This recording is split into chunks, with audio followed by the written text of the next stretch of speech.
ক্রিয়েটিভের student যারা হয়েছে কিন্তু মনির স্যারের ক্লাস যারা পায় নাই তারা দুর্ভাগা বলবো, মানে আমি সেদিক থেকে সৌভাগ্যবান যে আমি স্যারের ক্লাস পাইছি। আমি তো আসলে এগুলো কোনো কিছু জানতাম না, আমি তো এসে অ্যাডমিশন নিয়ে নিছি, আমি আসলে পারবো কিনা বুঝতেছি না, ওরা আসলে কি প্রশ্ন করে, ওরা কি বলে, আমি ওদের কোনো কথাই তো বুঝি না। তখন স্যার আমাকে একটা ইন্টারেস্টিং কথা বলছে, সেটা হচ্ছে ওরা কি বলে এটা বোঝার দরকার নেই, আমি কি বলি সেটা কি তুমি বুঝো কিনা। টেক্সট ইফেক্টের কাজ করি এবং সেই টেক্সট ইফেক্টটা আমি আমার নাম দিয়েই করি, হাফিজ নাম লিখে টেক্সট ইফেক্ট দিয়ে ফেসবুকে পোস্ট করি। তখন সিও স্যার আমার ওখানে কমেন্ট করে যে বাংলাদেশের ভবিষ্যৎ। বাবা ডেকে বললো যে আসলে তোর ঘটনা কি, পড়তে বুঝিস না, শুনি কি উল্টাপাল্টা কথা কি আসলে। তা আমি বললাম যে আসলে এইসব পড়াশোনা এইসব চাকরি বাকরি দিয়ে আসলে আমার কিছু হবে না, আমি বিদেশ চলে যাবো। মানে বকাবাদ্য যা করার করলো, অনেক টাকা পয়সা তো এমনিতে নষ্ট করছে, জমি বিক্রি করাইছি, এটা সেটা নানান কিছু। মানে তখন আমি ফিল করলাম যে আমি আসলে আমার সব আত্মীয় স্বজন বা আমি আমার ফ্যামিলি, ইভেন আমার এত বড় একটা ফ্রেন্ড সার্কেল ছেড়ে ফাইনালি আমার দেশ ছেড়ে চলে যাচ্ছি, তখন আমার ভিতরে খুব খারাপ লাগতে লাগলো। ওরা মোটামুটি বুঝে গেছে যে আমি আসলে বিদেশে এখন আর যাবো না, মানে আমি ডিসিশন চেঞ্জ করে ফেলছি। আমারও একটু মন খারাপ হয়ে গেলো যে আসলে আমি মনে হয় কাজটা ঠিক করিনি, আমি আসলে অনেক ক্ষতি করছি ফ্যামিলির। এইবার যদি ফেল করি আমি আসলে বাসায় ফেরত যেতে পারবো না। আসসালামু আলাইকুম স্যার, কেমন আছেন? ওয়ালাইকুম আসসালাম, আলহামদুলিল্লাহ ভালো আছি, আপনি কেমন আছেন? অনেক ভালো। আপনারা হয়তো অনেকেই ওনাকে মোহাম্মদ হাফিজুর রহমান হিসেবেই চেনেন, senior faculty creative IT graphics and multimedia ডিপার্টমেন্টে। কিন্তু ওনার কিন্তু আরেকটা ছোট্ট অন্যরকম নাম আছে যেটা আমরা চিনি যে বাংলার ওস্তাদ হিসাবে। স্যার, হঠাৎ করে আপনার এই নামটা কেমন কেমন করে বাংলার ওস্তাদ হয়ে গেল বলেন তো? আসলে এই নামটা তো আসলে আমি রাখিনি বা মানে আমার বাবা মাও রাখে নাই, এটা আমার স্টুডেন্ট বা আমার কলিগ যারা আছে তারাই।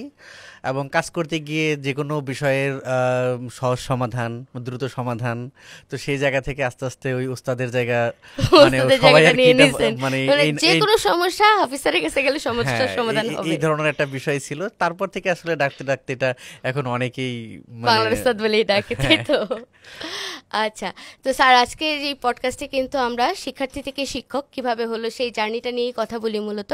তো আপনার ছোটবেলা, মানে সেই ছোট্ট হাফিজ থেকে এখনকার হাফিজ পর্যন্ত এই যে পুরা যে জার্নিটা, এটাই কিন্তু আপনার কাছ থেকে আমরা আজকে একটু শুনবো। তো সেই ছোট্ট হাফিজটা আসলে কেমন ছিল? ছোট্ট হাফিজ বলতে আমি তো মূলত বড় হয়েছি গ্রামে। গ্রাম বলতে একদম মানে অজপাড়াগা বলতে যেটা বোঝাই, মানে এখনকার গ্রাম তো অনেক উন্নত, মানে আমার গ্রামও এখন অনেক উন্নত, কিন্তু ছোটোবেলায় তো আসলে এতটা ছিল না, ইলেকট্রিসিটি ছিল না, ইন্টারনেট তো প্রশ্নই আসে না, মোবাইল ফোন ছিল না। তো এই ধরনের একটা গ্রামে মানে আমরা যারা বড় হয়েছি তারা, মানে যারা বড় হয়েছেন আপনারা তারা জানেন যে আসলে কেমন পরিবেশটা থাকে। আর যারা শহরে বড় হয়েছেন, যদি বইপত্র পড়ে থাকেন তাহলে সেখানে ওই যে নাটক সিনেমা বা গল্পে যে ধরনের গ্রামের বর্ণনা শুনছেন, ঠিক ওই রকম একটা গ্রামে যে একটা দুষ্টু ছেলে থাকে অনেক দুরন্ত, ওই দুষ্টু ছেলেটাই মূলত আমি ছিলাম। যদি আমার ছোটবেলাটাকে আমি আসলে মানে মানে ব্যাখ্যা করতে চাই তাহলে এরকমই, খুবই দুষ্টু টাইপের একটা ছেলে নাকি? অনেক দুষ্টু ছিলাম আর কি ছোটবেলায়। আচ্ছা, তো দু একটা এরকম দুষ্টামির গল্প কি শুনবো? দুষ্টামি বলতে আসলে কি, এই যে ছোটবেলায় যেগুলো এখান থেকে হয়, যেমন বাইরে খেলাধুলা, মাছ ধরা, তারপর এখান থেকে ওই আম কাঁঠাল চুরি করার একটা বিষয় থাকে, এরকম এখান থেকে মানে যা যা হয় আর কি, যেগুলো আমরা গল্পতে শুনি। এবং বাড়িতেও অনেক ধরনের ঘটনা ঘটাইতাম আনএক্সপেক্টেড, যেটা কেউ এখান থেকে করতো না। অনেক বেশি কিউরিয়াস ছিলাম ছোটোবেলায়। আমার মানে অনেক ঘটনাই আছে, যেমন আমি যদি বলি, আমি অনেক যখন ছোট ছিলাম একবার আমার বড় ভাই একটা কাজ করছে যে ওর একটা ঘড়ি, অনেক দামি ঘড়ি, এবং ঘড়িটা ছিল আমার মামার বিয়েতে মামার শ্বশুর বাড়ি থেকে দিয়েছে। আচ্ছা, ওইটা আবার মামা আমার বড় ভাইকে গিফট করছে। তো বড় ভাই ওইটা আমাকে দিয়ে পুকুরে গোসল করতেছে। তো হঠাৎ করে আমার মাথায় ঢুকলো যাচ্ছে এটা ঘুরে কেন, এটার ভিতরে ঘুরে কেন, মানে আমি তখন ঘড়ির টাইম নিয়ে বুঝি না, আমার হঠাৎ করে মনে হলো যাচ্ছে এটা কেন ঘুরে, আমাকে একটু বুঝতে হবে। তখন এটাকে থামানোর জন্য আমি কোনোভাবেই থামাইতে পারি না, শেষে দাঁত দিয়ে কামড়ায় ওই ঘড়ি ভেঙে তারপর এখান থেকে আসলে বোঝার চেষ্টা করলাম যে এটা আসলে ঠিক কেন এটা এরকম হচ্ছে। মানে এই ধরনের অনেকগুলো বিষয় ছিল, মানে অনেক ধরনের ঘটনা ঘটেছে। লাস্ট পর্যন্ত স্যার পরিণতিটা কি হয়েছিল, যে ঘড়ি ভাঙার ফলাফলটা কি ছিল? ফলাফল আমি যখন একটা পর্যায়ে বুঝলাম যে আসলে ঘটনাতে ঘটাই ফেলছি, তখন আমি সুন্দর করে রেখে এটা পালাই গেছি। আমি পালাইতে পারি খুব দ্রুত নাকি? খুব দ্রুত। এই ধরনের একটা ইয়ে ছিল, ছোটবেলা থেকে এক্সপার্ট, ঘটনা ঘটাই উধাও হয়ে যাওয়া, তো এরকম কাজগুলো করতাম আর কি। তো এই যে সুন্দর একটা গ্রামের একটা পরিবেশ আপনি বললেন যে হ্যাঁ আসলে এখনকার গ্রামগুলো তো পুরোপুরি অন্যরকম হয়ে গেছে, এখন আধুনিক গ্রাম বলতে হবে, আধুনিক তাই না? গ্রাম। তো এরকম একটা গ্রামীণ পরিবেশ থেকে আপনি উঠে আসছেন, শহরে আসছেন, তারপরে তা পড়াশোনাটা কি নিয়ে করেছেন আপনি? প্রথমে পড়াশোনাটা কি সেই গ্রাম থেকেই? হ্যাঁ, পড়াশোনা তো গ্রাম থেকে, গ্রামের প্রাইমারি স্কুল, হাই স্কুল, তারপর সেখান থেকে কলেজ, এবং অনার্স আমাদের এখানে ন্যাশনাল ইউনিভার্সিটির যেটা ছিল সেখান থেকে অনার্স। কিসে অনার্স করেছেন স্যার আপনি? এটা আমার অনার্সের সাবজেক্ট ছিল অ্যাকাউন্টিং। আর অ্যাকাউন্টিং। এখন অবশ্য আরেকটা বিষয় আছে যে আমি যখন আসলে বর্তমানে ডিজাইন নিয়ে কাজ করি, তখন আমার কাছে মাথায় আসলো যে আসলে আমার আগের যে একাডেমিক ব্যাকগ্রাউন্ড, এটা তো আসলে আমার ডিজাইনের সাথে খুব বেশি কাজে লাগে না। তো আসলে রিলেটেড কিছু করা যায় কিনা, তখন আমি আবার খোঁজ নিয়ে দেখলাম যে আমি আসলে চাইলে এখনও চারুকলায় পড়াশোনা করতে পারি, ন্যাশনাল ইউনিভার্সিটির আন্ডারে যেটা আছে। তো আমি এখন আসলে স্টুডেন্ট, পড়াশোনা করতেছি ঢাকা আর্ট কলেজে। আমার এখানে বিএফএ ফাইনাল ইয়ারে আছি আমার মানে এখান থেকে। আপনাকে এখনো মানে মেন্টরিং এর সাথে সাথে আপনি এখন নিজেও স্টুডেন্ট আছেন? এখনো নিজেও স্টুডেন্ট, এবং এটা আমার কাছে ভালো লাগে আর কি, নতুন কিছু শিখতে বা করতে, যে নতুন নতুন জিনিসগুলো জানি। এবং মনে হলো যাচ্ছে ঠিক আছে, চারুকলার যে আগাকি ড্রয়িং পেন্টিং যে বিষয়গুলো আছে, এগুলো তো আমাদের একটু ডিজাইনের সাথে জানা থাকলে ভালো হয়। তো সেই জায়গা থেকেই মূলত সেখানে যাওয়া। তা এখানে একটু দুইটা প্রশ্ন চলে আসতেছে আমার মনে। এক, আপনি হচ্ছে সুন্দর একটা গ্রামের পরিবেশ বললেন, ওখান থেকে শহরে আসলেন কেন? আর আরেকটা প্রশ্ন, যে এই যে আপনি পড়াশোনা করছেন অ্যাকাউন্টিং এর উপরে, এখন এই অ্যাকাউন্টিং থেকে হঠাৎ ডিজাইন সেক্টরে কেন? আসলে অ্যাকাউন্টিং থেকে ডিজাইন সেক্টরে, এবং আমি আসলে গ্রাম থেকে কেন শহরে আসলাম, এগুলা রিলেটেড। রিলেটেড? রিলেটেড মানে আসলে কেন এই বিষয়গুলো এখান থেকে আসলো। আমার আসলে ওই যে যেটা বললাম যে আমি অনেক বেশি দুরন্ত ছিলাম, আমি বাইরে অনেক বেশি ঘোরাফেরা করতাম, অনেক বন্ধু বান্ধব ছিল। তো আমি এইভাবেই আসলে জীবন চলতেছিল। আর ঢাকা আসার বা ডিজাইনের আসার একটা বড় জায়গাটা যেখান থেকে পরিবর্তন আসে, সেটা হচ্ছে আমার যখন অনার্স চলে তখনই। আমি তখন ফার্স্ট ইয়ারে পড়াশোনা করি। তো তখনকার যে একটা ঘটনা, সেটা ছিল এরকম যে আমার কাজিন চাচাতো ভাই, হুম হুম। তার মাস্টার্স কমপ্লিট, সেও অ্যাকাউন্টিং এর স্টুডেন্ট ছিল। মানে ওই সময়টাতে যেটা ছিল যে ওই অ্যাকাউন্টিং সাবজেক্টটার একটা ভালো মানে ইয়ে ছিল, মার্কেটে ডিমান্ড ছিল, ইয়ে ছিল। তো সে মাস্টার্স কমপ্লিট করার পর যখন জবের জন্য ঢাকায় আসছে, তখন সে আসলে জব পায় না। তো আমরা গ্রামে আসলে এই বিষয়টা নিয়ে মানে হতাশ, মানে ঢাকায় হয়তো বা এটা খুব কমন জিনিস, কিন্তু এরকম একটা গ্রামের একটা ছেলে মাস্টার্স কমপ্লিট করছে, এটা হয়তো বা গ্রামে খুঁজলে হয়তো বা মানে দুইজন চারজন এরকম এখান থেকে বের হয়, বা অনেক গ্রামে নাইও তখন এরকম গ্রামে তো বিষয়গুলো। মনে করেন মাস্টার্স ডিগ্রি পাশ করলে এটা অনেক বড় কিছু অনেক করে বড় ফেলছে, একটা সে কিছু খুব করে বড় ফেলছে, একটা এই চাকরি করবে, ধরনের এরকম একটা মানে এক্সপেকটেশন থাকে। ইয়ে থাকে। তো তখন সে চাকরি পাচ্ছে না, আমরা মোটামুটি হতাশ। তো ফাইনালি যেটা হইলো, সে চাকরি পাইলো, সেটাও আবার আমার চাচার ফ্রেন্ড, তার একটা বাইং হাউস আছে ঢাকায়, হুম। সেখানে। তো আমি যখন ভাইয়ের সাথে কথা বললাম, তো তখন মনু আমাকে জানাইলো যে আসলে ওর বেতন 7,000 টাকা ধরছে। আচ্ছা। তো আমি আসলে এই জায়গাটাতে প্রচণ্ড হতাশ। মানে হতাশ কেন, মানে ওই যে বললাম যে আমি বাইরে ফেরা করি, আর সেই হিসাবে আমি মোটামুটি টাকা পয়সা খরচ করি ছোটবেলা থেকেই, এটা সেটা ঘুরতে ফিরতে তো টাকা পয়সা লাগে। তো আমি চিন্তা করলাম যে 7,000 টাকা দিয়ে ভাই কেমনে চলবে, মানে কিভাবে সম্ভব এটা এখান থেকে। তখন আমি চিন্তা করলাম যে আচ্ছা, ও যে এই চাকরি পাইলো, আমি তোর পিছনে পিছনেই যাচ্ছি। মানে আমি তো ফার্স্ট ইয়ার, আমার তো মাস্টার্স কমপ্লিট করতে এখনো তো 6-7 বছর লেগে যাবে, তা আমারে তো অফিসে ঢুকতে দিবে না। আচ্ছা। তা আমি যদি সাবজেক্ট নিয়ে পড়াশোনা করি, তাহলে তো মানে আমি চাকরি পাবো না। তা আমার তো ভালো কিছু করতে হবে। তখন আমার কাছে মনে হলো যে আচ্ছা, তাহলে আমার এই পড়াশোনা কন্টিনিউ না করি, মানে আমি পড়াশোনায় ছেড়ে মানে দিই। পড়াশোনা ছেড়ে দিই। এবং ওই যে যেটা বললাম যে আমি একটু দুরন্ত ছিলাম, বাপের ছোট ছেলে, ঘাড়তারা বলেন রক্তারা বলেন, যাই হোক মানে একটু ছিলই। তো তখন বললাম যে আচ্ছা ঠিক আছে, আমি আর কলেজে যাব না, বিদেশ চলে যাব। তো আমি কলেজে যাই না, পড়াশোনা করি না। হঠাৎ করে একদিন বাবা ডেকে বললো যে আসলে তোর ঘটনা কি, মানে পড়তে বসিস না, শুনি কি উল্টাপাল্টা কথা কি আসলে। তা আমি বললাম যে আসলে এইসব পড়াশোনা, এইসব চাকরি বাকরি দিয়ে আসলে আমার কিছু হবে না, আমি বিদেশ চলে যাব। টাকা লাগবে নাকি? হ্যাঁ, টাকা লাগবে, বিদেশ চলে যাব। তো এই বিদেশ যাওয়ার উপর মানে চিন্তা ভাবনা করে আসলে আমার প্রথম ঢাকায় আসা, সেটা অবশ্য সাভার পর্যন্ত, মানে ঢাকা বলতে ঢাকার সাভার পর্যন্ত আমি একটা অফিসে আসছিলাম। আর সেখানে বিষয়টা ছিল এরকম যে বিদেশ যাব, যেহেতু আমাদের গ্রামে ফ্যামিলিটা একদম পুরোটাই কৃষি নির্ভর, ওই ক্যাশ টাকা থাকে না। তো তখন বাবা জিজ্ঞেস করলো যে আসলে কোন দেশে যাবে। তো তখন বন্ধু বান্ধবদের একটা মানে ওদের কাছ থেকে শুনতাম মানে সিঙ্গাপুরের একটা অন্যরকম মানে বিষয় থাকতো, নাম মানে ডাকছিল।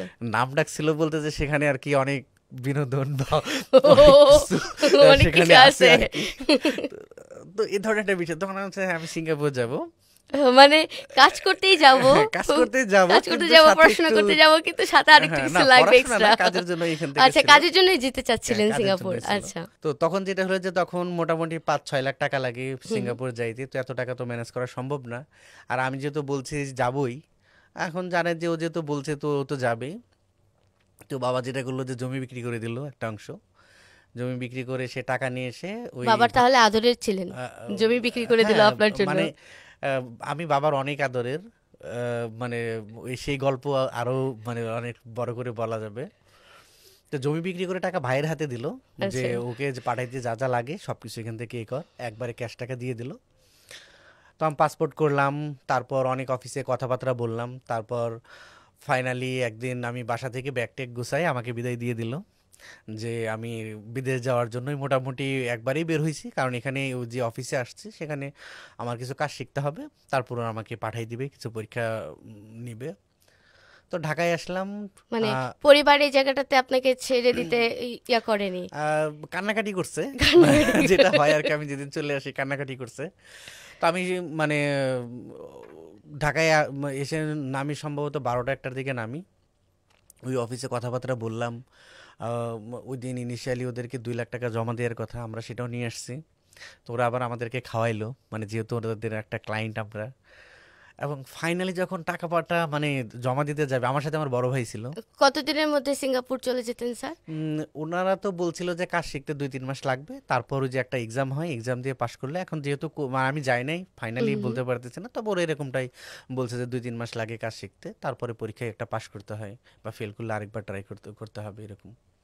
তো যখন টাকাটা জমা দিতে যাবে মানে একদম সব কিছু ফাইনাল, তখন মানে তখন আমার কাছে মানে ফিলিংসটা একটু অন্যরকম হলো, যে মানে তখন আমি ফিল করলাম যে আমি আসলে আমার মানে সব আত্মীয় স্বজন বা আমি আমার ফ্যামিলি, ইভেন আমার এত বড় একটা ফ্রেন্ড সার্কেল ছেড়ে ফাইনালি আমার দেশ ছেড়ে চলে যাচ্ছি, তখন আমার ভিতরে খুব খারাপ লাগতে লাগলো যে হ্যাঁ আমি চলে যাচ্ছি, আমার প্রসেসটা ডান হয়ে যাচ্ছে, এই যে টাকাটা যদি জমা দিয়ে দিই তার মানে তো আমি তো কয়েকদিন পরে চলে যাচ্ছি, মানে এতটা খারাপ লাগলো। তো যতই ভাই, বলি দুষ্টু, যতই হ্যাঁ, বলি হ্যাঁ, সাহসী, সেটা হ্যাঁ, তার তো মধ্যে একটা ছোট্ট একটা মানে নরম একটা মন আছে, রাইট? হ্যাঁ। তো তখন আমি ভাইকে বললাম যে ভাই আগেই টাকা দেওয়ার দরকার নেই, তো ভাই বলতেছে যে কেন, বললাম তাহলে আমি এখন কি বলবো, না আমি তো বলতে পারতেছি না যে আমার, কারণ আমি তো মানে বুঝতেই পারতেছেন যে গ্রামে বাপের জমি বিক্রি করা টাকা নিয়ে এসেছি। এখন আমি বলতেছি যে আসলে ওনাদের কথাবার্তা আমার ভালো লাগতেছে না। আচ্ছা। কথাবার্তা ভালো না লাগার তো আসলে কোনো কিছু নাই। সবাই যাচ্ছে, আরো অনেক মানুষ আছে সেখানে, ইনস্ট্যান্ট আমাদের সাথে অনেকে আসছে, অনেকে চলে যাচ্ছে, অনেকে পাশ করছে, দেখা করতে আসছে এরকম। তো সবই ঠিক আছে। ওনাদের না আমার আসলে ভালো লাগতেছে না, হুম, হুম। চল বাড়ি চলে যাই।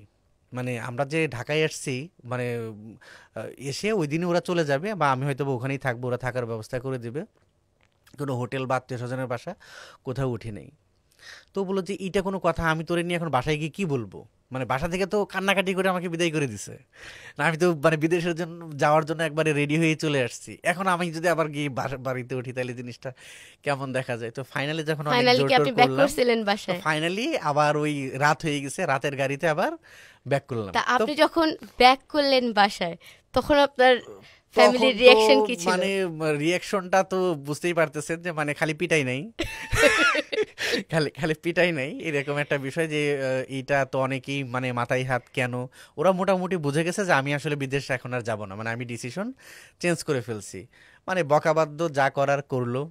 মানে কি একটা অবস্থা, যার সামনে যায় সেই এটা নিয়ে বলে, বাড়িতে বলে, বাড়ির বাইরে বলে, সব জায়গায়। আমি মানে আমারও একটু মন খারাপ হয়ে গেলো যে আসলে আমি মনে হয় কাজটা ঠিক করি নাই, কারণ অনেকগুলো টাকা নষ্ট করছি এই সমস্ত বিষয়গুলো নিয়ে।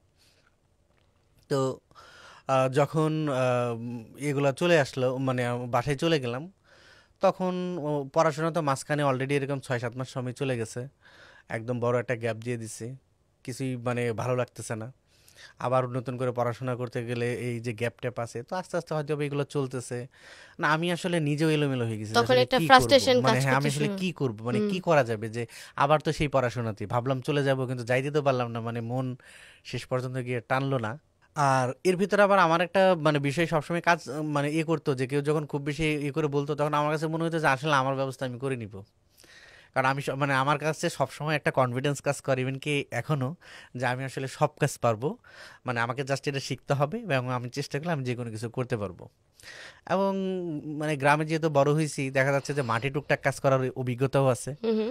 আর এমনিতে মানে সবকিছুই খেলাধুলাও করি, বাইরে পরিচিত আছে, চলা ঘোরাফেরা করি, বন্ধু বান্ধব আছে, আমার ব্যবস্থা আমি একটা করে নিব। তো তো এই যে তখন স্যার আপনি যে চলে গেলেন, তো গ্রামেই তো ব্যাক করে চলে গেলেন, তারপরে আবার ফেরত আসলেন কবে ঢাকায়? আচ্ছা, ঢাকায় ফেরত আসার জন্য আসলে এখানে আরেকটু কিছু ঘটনা আছে। তো তখন আমি চিন্তা করলাম যে আচ্ছা যে পড়াশোনা এটি টুকটাক যাই চলতেছে এগুলোর পাশে কিছু একটা করা যায় কিনা দেখি। তখন আবার আরেকটা কাহিনী শুরু করলাম যে আচ্ছা ঠিক আছে আমাকে একটা কম্পিউটার কিনে দাও। মানে তখন পর্যন্ত আমার কোনো কম্পিউটার নেই, ওই বাটন ফোন টোন চালাই, বা তখন ওই যে চায়না যে ফোনগুলা অডিও ভিডিও গান টান প্লে করে যেসব ফোন টোন চালাই। তো কম্পিউটার কিনে কি হবে, আমি দোকান দিব। মানে আচ্ছা। ওই টাইমটাতে একটা ছিল যে মেমোরি কার্ডে গান লোড করা একটা ছিল, অনেক টাকা দিয়ে গান লোড করতো।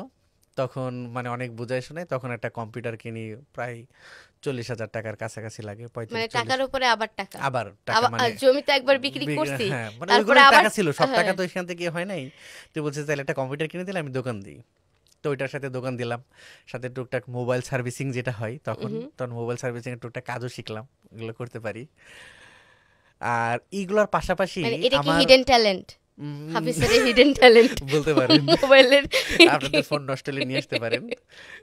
তো তখন আসলে যেটা করলাম যে এগুলো তো করতামই, এবং মোটামুটি ভালো চলতো তখন। হুম। যারা ফোনে লোড করছেন জানেন তো, মোটামুটি ভিড় লেগে থাকতো, ভালো একটা থাকতো। তো আমার তো আসলে ওই যে চাকরি বাকরি ব্যবসা বাণিজ্য মানে এগুলা তো আমার মাথায় তখন চলে, আমার তো ঘোরাফেরা, বন্ধুদের সাথে আড্ডা, এইগুলা। তো বড় ভাই আসতো দোকানে বসতো, ও ওইগুলো নিয়ে কাজ করতো। আর আমি কি করতাম, পাশে ক্যারাম বোর্ড খেলতাম। মানে ক্যারাম খেলার আমার মানে এত নেশা ছিল, মানে সব খেলারই, এর ভিতরে ওই টাইমটাতে আসলে প্রচণ্ড ক্যারাম বোর্ড খেলতাম। ক্যারাম খেলতে খেলতে আমি ক্যারামের দোকানদার হয়ে গেছি। মানে একটা সময় গিয়ে চিন্তা করলাম যে আমার তো অনেক টাকা চলে যায় ক্যারামের পেছনে, তা আমি নিজেই কেন একটা বোর্ড কিনে নিই না। তো ও, একটা বোর্ড কিনলাম, এরপর আরেকটা বোর্ড কিনলাম। এভাবে করতে করতে আমার আসলে এখনো বাসায় বোর্ড আছে, মানে আমার গ্রামে যদি যাই আমার ঘরে এখনো এই বোর্ডগুলো, ক্যারাম ক্যারাম বোর্ডগুলো বোর্ড আছে। রাখা আছে। তো আমি ক্যারামের দোকানদার হয়ে গেছি, এখন ক্যারামের বোর্ড চালাই। তো এগুলো তো আসলে বাড়ি থেকে মানে না, বা মানতে চায় না, বা এটাকে ভালোভাবে দেখে না, নানান ধরনের কথাবার্তা বলে। এর ভিতরে একটা মনে হলো যে না, এই সব জ্বালা যন্ত্রণা আর সহ্য হচ্ছে না, বাড়ি থেকে মনে হয় চলে যেতে হবে। তো হঠাৎ করে মানে আমাদের গ্রামেরই মানে কিছু ছেলে এখান থেকে মানে পরিচিত পরিচিত তো ওদের সাথে মানে কথা বলে শুনলাম যে ওরা আসলে বিভিন্ন ধরনের কাজ করে ওখানে। আমার কিছু বন্ধু বান্ধবও আছে, গ্রামে একসাথে আমরা খেলি। তো ওরা কি কাজ করে, ওরা বিল্ডিং এর কাজ করে। মানে ওরা বাইরে আচ্ছা। যাবে কাজ করতে, বিল্ডিং বলতে যে রড টড বাধাই করা, হ্যাঁ হ্যাঁ হ্যাঁ হ্যাঁ। আর যে কাজগুলো আছে মানে ওই ছাদ ঢালাই দেওয়ার আগে যে কাজগুলো হয় আর কি, হুম হুম। কাঠ দিয়ে রড বিছাই টিছাই করা। তো আর আমার ভিতরে তো একটা কনফিডেন্স আছে, আমি যে কোনো কাজ পারি, সেটা যে কোনো কাজই হোক। তো আমি বললাম যে তোরা কাজে যাচ্ছিস, আমারও নিয়ে যা, আমিও যাবো। তো বলছে ভাই এটা তো কেমনে সম্ভব। আমি বলছি যে, আমি পারবো মানে বিল্ডিং এর কাজে? বিল্ডিং এর কাজে। তারপর কি করলাম যে বাড়িতে তো খালি কথা শোনাই। আমি বললাম, আচ্ছা ঠিক আছে, চলে গেলাম। একবারে মোটামুটি 4 মাস আমি গিয়ে বিল্ডিং এর কাজও করছি। ও মাই গড। তো সেটাও করছি এবং সেখানে আসলে কোনো সমস্যা নাই। ওই সাকসেসফুলি আমি যখন শুরু করি তখন আমার স্টার্টিং এ হাজিরা ছিল পার ডে 200 টাকা, আচ্ছা, এবং আমি 4 মাসের মাথায় যখন ছাড়ি ওটা তখন 300 টাকা পার করে মানে ফেলছি। মানে ওখানেও আমি আপনি আমি আপগ্রেড আমি আমি ভালো করতেছিলাম। ভালো করতেছিলেন মানে। হ্যাঁ আর ওখানে যদি ওখানে থাকতে তাহলে ওখানে আরো বড় ক্যারিয়ার হতো আসলে নাকি? ওখানে যে আমি থাকবো এরকম কোনো বিষয় ছিল না। কারণ আমার মাথায় তো সবসময় একটা জিনিস ঘুরতো যে আসলে আমার এটা তো কি ওই কাইন্ড সাত অফ হাজার টাকা চ্যালেঞ্জ থেকে? হ্যাঁ ওই 7,000 যে এটা একটা দেখানো যায় আমি আসলে সব হুম, পারি, বা নিজেকে বলতে পারেন একটু জাস্টিফাই করা যে আসলেই আমি যেটা আসলেও পারি চিন্তা কিনা। করি সেটা আমি আসলে পারি কিনা। তো আমার ওইটা যে করবো না আমি এটা জানতাম, কারণ আমি যখন এটা কাজ করতাম ওই এলাকাতে তখন মানে হেড মিস্ত্রির বেতন ছিল 750-800 টাকা। তো ওই টাকা দিয়েও আসলে আমার চলবে না, আমার আসলে আরও অনেক টাকা পয়সা লাগবে এখান থেকে করে, মানে অনেক বলতে অন্তত ওইটুকু না, মানে আরেকটু ভালো একটা ক্যারিয়ার আসলে আমি চাই। তো এগুলো এইভাবে যখন চলতেছে তখন আমি সেকেন্ড টাইম যখন ঢাকায় আসি তখন যেটা হয় যে আমার একটা কাজিনের বিয়েতে যখন অ্যাটেন্ড করি তখন আরও অন্যান্য যে কাজিনরা ছিল তাদের সাথে একটা মানে আড্ডা হয়, তো সেখানে মানে আমার কাজিনের বিয়েতেই আপনি পরবর্তীতে ঢাকায় আসেন আবার? না ঢাকায় না, মানে বিয়েটা আমার এলাকাতেই, আচ্ছা। আমার এলাকাতেই। তো সেখানে আমার এক খালাতো ভাই আর কি অ্যাটেন্ড করে। তো উনি তখন ঢাকায় থাকে, হুম মানে হুম। পড়াশোনার জন্য ঢাকায় থাকে, উনি তখন ডেফোডিল ইউনিভার্সিটিতে পড়াশোনা করে। তো স্বাভাবিকভাবে মানে গ্রামের একটা ছেলে ঢাকায় এসে পড়াশোনা করতেছে, মানে এটা তো অন্য লেভেলের একটা বিষয় না, মানে আমরা তো অন্য, তারপরে সে কম্পিউটার সায়েন্সে পড়াশোনা করতেছে, অন্য মানে লেভেলের একটা বিষয়। তো সে তো অনেক গল্প টল্প করতেছে। তো উনি বলতেছে যে আসলে আমার তো মানে অনেক ক্যারিয়ার সামনে, অনেক মানে ফিউচার, মানে ব্রাইট ফিউচার, আমি চাইলেই অনেক ভালো চাকরি করতে পারি, এমনকি আমি চাইলেই এখন অনেক বিদেশিদের কাজ আমি চাইলে করতে পারি, মানে আমাকে কাজ দেবে, আমি কাজ করে দিলে আমাকে টাকা দিবে। তো আমি চিন্তা করলাম যে আচ্ছা, আমার তো কম্পিউটার আছে। তখন আমি বললাম যে ভাই এক কাজ করেন, ওই আমাকে নিয়ে যান, আপনি কাজ নিয়ে এসে দেন, আমাকে শিখিয়ে দেন, আমি করি। তো খালাতো ভাই তো আমার আসলে আগের হিস্টোরি সবই জানি, আমি আসলে কি কি করছি। তো বলছে না না না না, এটা তোমারে দিয়ে হবে না। তো তোমারে দিয়ে হবে না বলতে তখন আমার কাছে একটু মানে খারাপ লাগলো যে আসলে এটা কি বলে, আমি পারবো না। আমি বললাম, না ভাই আমি পারবো। তো কোনোভাবেই রাজি হয় না। তো একটা পর্যায়ে বলতেছে আচ্ছা ঠিক আছে, তোমার যে আমি নিয়ে যাব, ওখানে গেলে তো তোমাকে কাজ শিখতে টাকা লাগবে, ওখানে এই করতে হবে, তোমাকে তো খালা টাকা দিবে না, মানে আমার খালাতো ভাই তো, মানে হুম ওরা হুম। আমার মার কথা বলতেছে, তো এগুলো তো খালা আবার তো টাকা। বুঝাইতে পারবো না। হ্যাঁ। তা আমার বললাম যে ভাই আপনি আমার একটু উপকার করতে পারেন, আপনি যদি বুঝান যে খালা আমার কাছে নিয়ে রাখবো, তাইলে মা টাকা দিবে। এখন অনেক রিকোয়েস্ট টিকোয়েস্ট করার পরে বলছে আচ্ছা ঠিক আছে, তাহলে আমি কথা বলি। তারপর কথা বলাই দিলাম। তো বললো যে হ্যাঁ, এরকম গিয়ে যদি আমার ওখানেও থাকে, বা আমি যদি এখান থেকে এটি করে কাজটা শেখাই, তাহলে ভালো কিছু করতে পারবে, যদিও থাকে, মানে ও কন্ডিশন যদি থাকে, কারণ ও তো থাকে না, ও তো কথা শোনে না কারো। পরে আমার জিজ্ঞেস করলো থাকবো কিনা, কথা শুনবো কিনা, আমি বললাম হ্যাঁ হ্যাঁ করবো, কোনো সমস্যা নেই। মানে তো পরিবারের ফাইনালি সবচেয়ে ছোট বিগড়ে যাওয়া বাচ্চাটার সাথে যেভাবে বিহেভ করে হ্যাঁ মানে ফ্যামিলি, ঠিক ফ্যামিলি ঠিক ওভাবে ওই বিহেভ রকমই, করা মানে আমার হচ্ছিল উপরে আপনার কোনো সাথে। ভরসা নাই, মানে আমার খালাতো ভাই বলছে আচ্ছা ঠিক আছে, ওর ভরসাতে আমাকে টাকা পয়সা দিচ্ছে। তো আমি যখন ঢাকায় আসি, তখন আসলে সময় মাঝখানে অনেক দূর পর্যন্ত চলে গেছে, 2013 সাল। হুম হুম। 2013 সালে যখন আমি ঢাকায় আসি, আমি আসলে ঢাকায় আসছি যে একটা জেদ নিয়ে, আমাকে বলছে আমি পারবো না। মানে আমাকে তো, আমি পারবো না বললে তো আমার মানে মেজাজ গরম হয়ে যায়, তখন এটা মানে করে দেখাইতে পারবো হবে। নাটাকে তখন কিউ হিসেবে নিয়ে নেন, চ্যালেঞ্জ হিসেবে নিয়ে হ্যাঁ, যে নেন পারবো আপনি। না আবার কি, আমি হুম। মানে হ্যাঁ, আ আমি আ যদি না পারি মানে কে আমার পারবে। নাম তো হাফিজ, বাংলার উস্তাদ যেটাই বলছেন। মানে আমার এলাকায় আবার ডাকনাম বাবু, মানে আচ্ছা। মানে ভাই সম্পর্কে যারা সবাই বাবু ভাই বলে ডাকে। তো বাবু ভাইয়ের কাছে আসলে কোনো কিছু অসম্ভব অসম্ভব বলে বলে কিছু কোনো নেই। কিছু এটা তো নাই, চিন্তা করা যায় না। তো নিজেকে প্রমাণ করতে হবে। তো ঢাকায় আসলাম।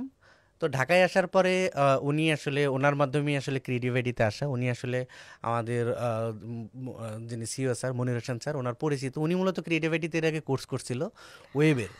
আচ্ছা, মানে আপনার যে ভাই, খালাতো ভাই ছিল, সেই ভাই আসলে ক্রিয়েটিভ স্টুডেন্ট ছিলেন এক সময়। হ্যাঁ, উনি ওখান হ্যাঁ, থেকে ওয়েবের কাজ ওইখান শিখছিল, ওয়েব থেকে আপনি ডিজাইন। ক্রিয়েটিভকে চিনেন।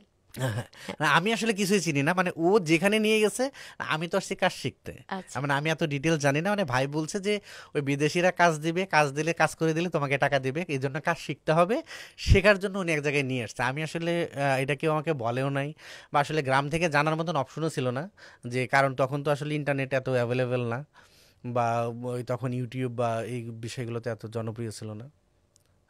তো উনি এসে যখন ক্রিয়েটিভিটিতে অ্যাডমিশনের জন্য আম, নিয়ে আসলো, তখন সরাসরি মানে কোনো কাউন্সিলিং না, এখন যেমন স্টুডেন্ট তখন আসলে তখনকার কাউন্সিলিং, ক্রিয়েটিভটা কেমন মেন্টর। ছিল স্যার? লাইক এরকম টাইপের বিল্ডিং আমরা তখনকার এখানেই ছিলাম? না না না, এখানে না, তখন আসলে ক্রিয়েটিভের অফিস ছিল ধানমন্ডির 27-এ। আচ্ছা। এবং খুব ছোট একটা অফিস। আমি করে দেখলাম যে একটা ক্লাসরুম, তারপরে সেখানে ছিল হচ্ছে একটা প্রোডাকশনে, সেখানে কয়েকজন কাজ করতো। সিও স্যারের একটা রুম, ছোট, এখনকার রুমের মতো এত বড় না। আমি জানি না, হয়তো বা কত 1000-1200 স্কোয়ার ফিট হবে, এরকম আচ্ছা টাইপের আচ্ছা। একটা ছোট এক রুমের একটা ক্লাসরুম ছিল। আর সেখানে সিআরটি মনিটর ছিল কয়েকটা, এখান থেকে করে এগুলো। তো আমাকে যখন এখান থেকে আসছে যে আসলে কি শিখবো, মানে কি শিখবা, আমি তো আসলে কিছু জানি না, মানে আমি অ্যাকচুয়ালি গ্রাফিক ডিজাইন নাকি ওয়েব ডিজাইন নাকি অ্যানিমেশন, আমি আসলে কিছুই জানি না। আমি শুধু জানি আমি অনলাইনে কাজ করব, আমাকে কাজ দেবে, কাজ করব, আমি অনলাইনে কাজ করতে চাই। তখন স্যার বললো যে আচ্ছা ঠিক আছে, তাহলে গ্রাফিক ডিজাইন করো। তখন ক্রিয়েটিভে আসলে কি কি সাবজেক্ট ছিল তখন? তখন আসলে গ্রাফিক ডিজাইন ছিল, তারপর ওয়েব ডিজাইন, ওয়েব ডেভেলপমেন্ট এবং এসইও ছিল। সার্চ ইঞ্জিন অপটিমাইজেশন হ্যাঁ, যেটা, হ্যাঁ, হ্যাঁ। এই কোর্সগুলো এখান থেকে ছিল।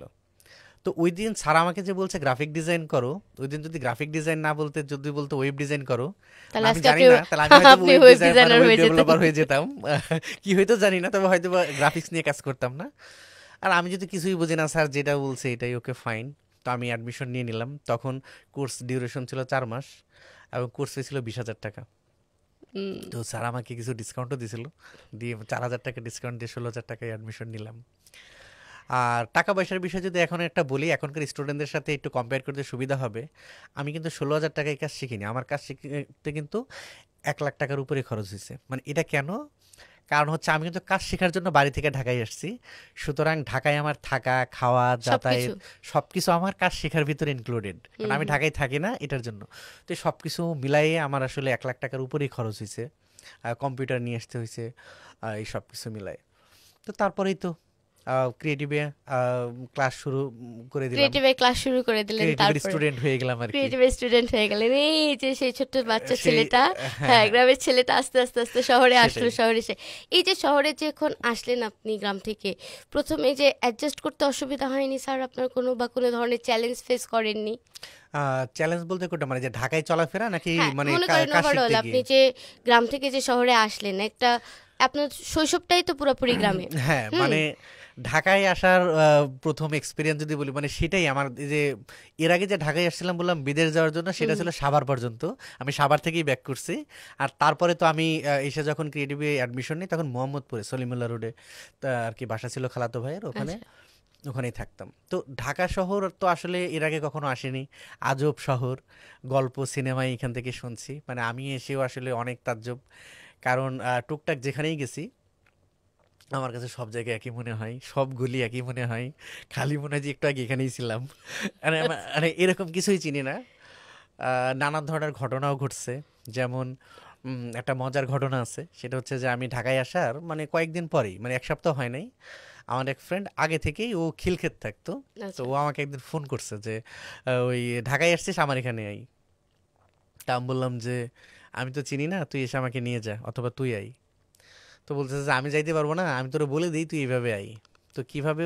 তো বলতেছে যে তুই মোহাম্মদপুরে থাকিস, ওখান থেকে ইয়ে করো যে আড়ংয়ের সামনে আই, আসাদ গেট আড়ংয়ের সামনে আই, ওখান থেকে দেখ ভিআইপি 27 আছে, গাড়ি বাদ চলে, তো এটাতে উঠে বলবি খিলক্ষেত নামবো। তো আমি খিলক্ষেতে যেখানে নামবে, নেমে ফোন দিলে দেখবি আমি ওখানে বসে আছি বা আমি ওখানেই আছি। তো সহজ ইনস্ট্রাকশন, আমি আসলাম। তো আড়ংয়ের সামনে আসার পর আমার হঠাৎ করে মানে আমার মাথায় একটা জিনিস আসলো, যে এমনি তো ঢাকায় মানে হাঁটলে একটু ভয় ভয় লাগে, হঠাৎ করে মনে হলো যে আচ্ছা এই যে আমি তো 27 নম্বর গাড়ি এদিকে যাইতেছে আবার আসতেছে, আমি আসলে কোনটাতে উঠবো, যেটা যাইতেছে নাকি এটাতে আসতেছে? ও, এটা তো বলে দেয় নাই। এটা তো বলে দেয় নাই, আর আমি তো একটু কনফিউজ যে আসলে এখন কোনটাতে উঠবো। মানে দেখা গেল যে খিলক্ষেত কোন দিকে, আমাকে তো জানতে হবে যে এই দিকে টাতে যাইতে হবে। তখন আমি একটু মানে চালাকি করলাম, যাচ্ছে দেখি যে অনেক সময় তো বাসে ডাকে বিভিন্ন জায়গার নাম বলে যে এটা সেটা, যে তো খিলক্ষেত বলে ডাকে কিনা। তো এই আড়ংয়ের জায়গাটা হচ্ছে এমন যে ওখানে গিয়ে তো গাড়ি ঘুরে, তো হুম। ওখানে আর কোনো যাত্রী টাত্রী উঠায় না, ডাকাডাকিও করে না। তো পরবর্তীতে আমি ওখানে একজন ট্রাফিক পুলিশের হেল্প নিয়ে আসলে আমি গাড়িতে উঠি এবং ওখানে যাই। তো এটা একটা মজার ঘটনা আমার মনে পড়ে, যাচ্ছে ঢাকায় এসে আমার এই ধরনের ঘটনা এখান থেকে ছিল। অনেক রকমের চ্যালেঞ্জ ফেস করতে হয় যখন অনেক নতুন অনেক নতুন অনেক নতুন অনেক নতুন ধরনের ঢাকায় কেউ চ্যালেঞ্জ। আসে, এরকম চ্যালেঞ্জগুলো তো ফেস করা লাগে। স্যার, এই তারপরে যে ক্রিয়েটিভে যে ভর্তি হলেন, এখানকার ক্রিয়েটিভের এখানে কেমন পরিবেশ ছিল, বা ক্রিয়েটিভের পরিবেশটা, এইখানকার অভিজ্ঞতাটা আমাদের কেমন ছিল? ক্লাসে মনে হয় মোটামুটি 20 জন 22 জনের মতন স্টুডেন্ট ছিল, 20 জনের মতো মনে হয় আমরা এখান থেকে শুরু থেকে ক্লাস করি। তো একদম প্রথম ক্লাস যখন এখান থেকে আমি জয়েন করি, আমি তো মানে অনেক চুপচাপ, কারণ আমি গ্রামে যত দুষ্টুমিই করি, ঢাকা শহর মানে এটা তো নতুন জায়গা, মানে আমি তো এখানকার সাথে মানে সেট হচ্ছি না, যাচ্ছি না, এরকম টাইপের। মানে যারা কথা বলে মানে আমার চেয়ে তো অনেক স্মার্টলি কথা বলে, তাদের চলাফেরা বা সব কিছু একটু কেমন যেন মানে আমার সাথে যায় না, মানে আমি যে তাদের দলের না এটা আমিই বুঝতে পারি আর কি, এরকম। আচ্ছা। তো প্রথম দিন যখন ক্লাসে বসি, স্যার ক্লাস নিল, আহ, আমি শুধু চুপচাপ শুনতেছি, কিচ্ছু বলি না। এবং না বলার পিছনে আরেকটা কারণ ছিল যে আশেপাশে থেকে যারা ছিল তারা যে ধরনের প্রশ্ন করে, তারা যে টপিক নিয়ে কথা বলে, যে শব্দ তারা বলে, আমি এগুলো কোনোটার সাথে পরিচিত না। আচ্ছা। মানে আচ্ছা। ওরা একটা মানে কি বলতেছে না বলতেছে কম্পিউটারের এইটা সেটা নানান কিছু, আমার স্কিল তো হচ্ছে মেমোরিতে গান লোড করা, সিনেমা দেখা, নাটক দেখা কম্পিউটারে, এইটুকুই। ওরা যেগুলো কি কি বলে আমি তো পুরাই হতাশ, হাই এগুলো কি মানে। আমার ব্যাচে যারা ক্লাস করতো ওখানে ঢাকা ইউনিভার্সিটির স্টুডেন্ট ছিল, জব করে বা বিভিন্ন প্রাইভেট ইউনিভার্সিটিতে পড়াশোনা করে, এরকম অনেক স্টুডেন্ট ছিল। তা যারা কম্পিউটার নিয়ে অনেক আগে থেকে কাজ করে, এই ধরনের, বা তারা এই ডিজাইনের অনেক কিছু জানে অলরেডি। আমি তো এগুলোর কোনো কিছুই জানি না, মানে আমি তো পুরাই নার্ভাস যে আমি আসলে কোথায় এসে পড়লাম। তো এইভাবে প্রথম ক্লাস যখন গেল, সেকেন্ড ক্লাসে গিয়ে সেম অবস্থা। মানে ওরা মানে আমি মানে আমার সাথে স্যারও তেমন কোনো কিছু বলে না, আমি তো কোনো প্রশ্নই করি নেই। মানে ওদের মানে স্যারের সাথে ওদের সাথে কথা হচ্ছে, ওরা প্রশ্ন করে, স্যার ওদের প্রশ্নের উত্তর দেয়, আমি প্রশ্ন করি না, স্যার আমার সাথে কথা বলে না ওইরকম, মানে বিশেষ কোনো কিছু ইয়ে নাই। তো সেকেন্ড তখন ক্লাস একটা শেষে ডিফারেন্ট টাইপের একটা ফিলিংস হওয়ার মানে কথা, আমি তো খুবই লেফট অনেকটা ওভার ফিল হওয়ার কথা। অনেক, তো তখন আমি আসলে ক্লাস শেষে স্যারের কাছে গেলাম যে স্যার, ক্লাসে তো আসলে ওরা যে আসলে কি মানে আমি তো আসলে এগুলো কোনো কিছু জানতাম না, আমি হুম তো হুম। এসে অ্যাডমিশন নিয়ে নিছি, আমি আসলে পারবো কিনা বুঝতেছি না। বলতেছে কেন, তোমার এমন কেন মনে হচ্ছে? তখন আমি বললাম যে স্যার ওরা আসলে কি প্রশ্ন করে, ওরা কি বলে, আমি ওদের কোনো কথাই তো বুঝি না। তখন স্যার আমাকে একটা মানে ইন্টারেস্টিং কথা বলছে, সেটা হচ্ছে ওরা কি বলে এটা বোঝার দরকার নেই, আমি কি বলি সেটা কি তুমি বুঝো কিনা। মানে আমার এই যে আজকের হাফিজ, এটার পেছনে মানে অনেক অনেক বেশি অবদান, যেটা এটা যদি না বলি, মানে আমার মেন্টর মনির হোসেন স্যার, মানে আমাদের CO chairman, sir. CO sir, অনেকেই তো অফিসের বস হিসাবে হুম। ওনার সাথে মানে পরিচয় বা সম্পর্ক, কিন্তু আমি ওনার স্টুডেন্ট, উনি আমার মেন্টর। তো ওনার ওই কথাটা আমার কাছে অনেক ভালো লাগছে যে আচ্ছা আমি কি বলি তুমি এটা বুঝো কিনা। আমি বললাম যে, না স্যার আপনি যেগুলো বোঝান এগুলো তো আমি বুঝি। আর ক্রিয়েটিভের স্টুডেন্ট যারা হয়েছে কিন্তু মনির স্যারের ক্লাস যারা পায় নাই তারা দুর্ভাগা বলবো, মানে আমি সেদিক থেকে সৌভাগ্যবান যে আমি স্যারের ক্লাস পাইছি। মানে স্যার এত সুন্দর করে বোঝায় বা কমপ্লেক্স জিনিসগুলোকে এত সহজভাবে তুলে নিয়ে আসে, যেটা আসলে কেউ না দেখলে আসলে বিশ্বাস করবে না। মানে স্যারের কথা শোনার পরে মানে আমার মনে হয় যে মানে স্যার যদি রকেট সায়েন্সও পড়ায় আমি মানে রকেটও বানাই ফেলবো, এরকম একটা বিষয়। মানে ওইটাও স্যার এত সহজ করে মানে বোঝাবে এরকম। তো একটা জিনিস স্যারের ওই জিনিসটা খুব একটা ভালো জিনিস লাগে। আমি শিখছি যে স্যাররা যখন পড়ায়, টিচারকে যখন পড়ায়, তখন অ্যাকচুয়ালি স্টুডেন্টদের মধ্যে কিন্তু এটা কোনোভাবে না কোনোভাবে চলে আসে, মানে নিয়ে হ্যাঁ, নেয় সে সেটা, যে স্যার পড়াচ্ছে এইভাবে সে বুঝাচ্ছে। আমার মনে হয় আপনার পড়ানোর মানে ধরনের মধ্যেও সিও স্যারের আচ্ছা, পড়ানোর ধরনটা চলে আসছে হয়তো বা কোনো হয়তো বা কারণে, খুব সহজভাবে মানে মানে বুঝানোর। আমি আমি যা শিখছি যা করি, মানে আমি তো মানে চিন্তা ভাবনাও এমন ভাবে, মানে আমার মাথায় একটা সময় মানে কোনো প্রবলেমে পড়লে বা কোনো ডিসিশন বা কোনো ঝামেলা হইলে এরকম মাথায় আসতো যে আচ্ছা এই টাইমে স্যার কিভাবে চিন্তা করতো, মানে স্যার কিভাবে চিন্তা করতো, বা এরকম সিচুয়েশনে স্যার হইলে এখানে কি করতো। তখন আমি ওইটা করার চেষ্টা, মানে পরবর্তীতে মানে আমার ওই জবের যখন ঢুকি তখন আসলে এই ধরনের জিনিসগুলো যে সবসময় স্যারকে কপি করা, মানে স্যারের বিষয়গুলো এখান থেকে নিয়ে আসা। এটাই তো একটা প্রপার মেন্টরের কোয়ালিটি বলবো, তাই না? হ্যাঁ যে সেটাই। মেন্টর মানে এরকমই হওয়া উচিত, তাই তো? হ্যাঁ যে সেটাই। পরবর্তীতে লাইফেও গেলেও আমরা যেন চিন্তা করি যে না, আমি যদি ওনার জায়গায় থাকতাম বা উনি যদি আমার জায়গায় থাকতো তাহলে কিভাবে চিন্তা করতো। কিভাবে চিন্তা করতো। তো ওই সেকেন্ড ক্লাসে যখন স্যার এটা বললো তখন একটু আচ্ছা ঠিক আছে স্যার যেহেতু বলতেছে তাহলে বাদ বাকি সব চিন্তা ভাবনা বাদ দিই। তো আমাদের আবার এই যে এখন যেমন ফান্ডামেন্টাল এক্সাম হয় তখনও হইতো, এবং তখন সেটা কম্পিউটারে না রিটেন হইতো। তো আমি যেটা করলাম যে ঠিক আছে আমাকে তো এটা করতে হবে। আর আমার মাথায় আরেকটা জিনিসও কাজ করতেছিল তখন, হয়তো একটু একটু বড় হচ্ছিলাম এই কারণে, যে আমি আসলে অনেক ক্ষতি করছি ফ্যামিলির, অনেক টাকা পয়সা তো এমনিতে নষ্ট করছি, জমি বিক্রি করাইছি, এটা সেটা নানান কিছু। এইবার যদি ফেল করি আমি আসলে বাসায় ফেরত যেতে পারবো না। মানে একটা গিল্টি মানে ফিলিংস। এরকম যে আমি আসলে আমি এই চেহারা নিয়ে যে বাসায় ফেরত যাব এটা আমার দ্বারা সম্ভব না, আমাকে কিছু করতেই হবে। তারপর স্যার ভরসা দিল, এবং আমি ইয়ে করলাম, প্রচুর মানে আমি যেহেতু ঢাকায় আসছি আমার তো তখন পড়াশোনা শেষ হয়নি, এবং পড়াশোনা গ্যাপ দিয়ে আসছি যে আমি আগে কাজ শিখবো। হুম হুম।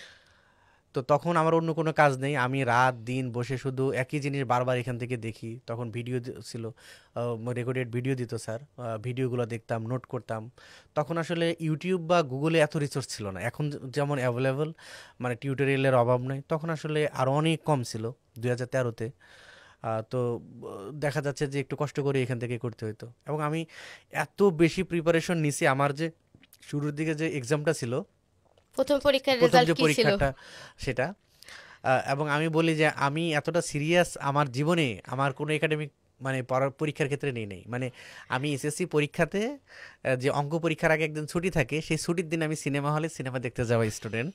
আচ্ছা আমি এতটা সিরিয়াস, কিন্তু আমি ওই এক্সামের ক্ষেত্রে যে আমাকে এখানে ভালো করতেই হবে।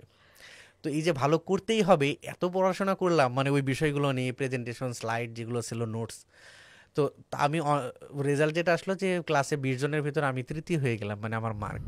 পাও ঠিক আছে, তখন আমার মানে কনফিডেন্স লেভেল আরো বেড়ে গেল যে যারা অনেক বেশি প্রশ্ন করতো তাদের অনেকে তো আমি অলরেডি পেছনে ফেলে দিচ্ছি।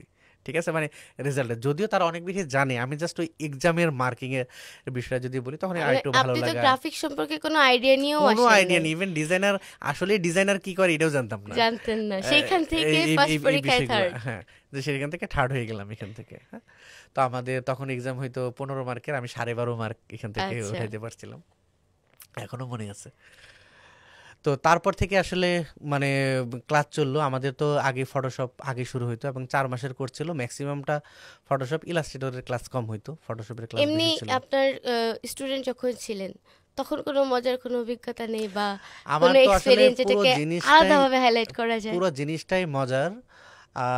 সেটা হচ্ছে যেমন আমি ফটোশপে আবার গিয়ে খুব বেশি ভালো করতেছিলাম না। এর ভিতর আমাদের একটা ক্লাস ছিল, সেটা হচ্ছে পেপার অ্যাড ডিজাইন, মানে পত্রিকার জন্য বিভিন্ন অ্যাড ডিজাইন করতে হুম হবে হুম হুম। ফটোশপে। তো সেটার জন্য আমি মানে অনেক চেষ্টা করি বা কষ্ট করি। তখন স্যার ক্লাসে হোমওয়ার্ক দেখে আমার অনেক প্রশংসা করে এবং আমি তখন অনলাইনে একটা ভিডিও দেখি, অনলাইন ভিডিও না, মানে তখনকার একটা ইয়ে ছিল, মূলত তখন ব্লগিং হইতো, ব্লগিংটা অনেক বেশি জনপ্রিয় ছিল। তো এরকম একটা সাইটে যে একটা টেক্সট ইফেক্টের কাজ ছিল, মানে বিভিন্ন ইফেক্টের, মানে সেখানে লেখা ছিল যে আপনি প্রথমে এটা করবেন, তারপর এটা করবেন, তারপর এটা করবেন, আর ভিডিও না কিন্তু ভিডিও না, ব্লগ তো লেখা ছিল, হ্যাঁ, লেখা লিখে লিখে, লেখা হ্যাঁ। লেখা ছিল। তো ওইটা দেখে আমি একটা টেক্সট ইফেক্টের কাজ করি এবং সেই টেক্সট ইফেক্টটা আমি আমার নাম দিয়েই করি, হাফিজ নাম লিখে লিখে টেক্সট ইফেক্ট দিয়ে আমি ফেসবুক গ্রুপে মানে ফেসবুকে পোস্ট করি আমার ইয়েতে। তখন সিও স্যার আমার ওখানে পোস্ট করে, মানে কমেন্ট করে হুম। যে বাংলাদেশের ভবিষ্যৎ। ঠিক আছে, আরে বাবা, হ্যাঁ, এখনো মানে আমার ফ্রেন্ড লিস্টে যারা আছে ওরা যদি আমার ফেসবুকে যায় কাভার ফটোর ইয়েগুলোতে, সেটা এখনো দেখবে যে আমার এই আইডিতে সেটা দিয়ে আছে হাফিজ লেখা একটা কাভার ফটো।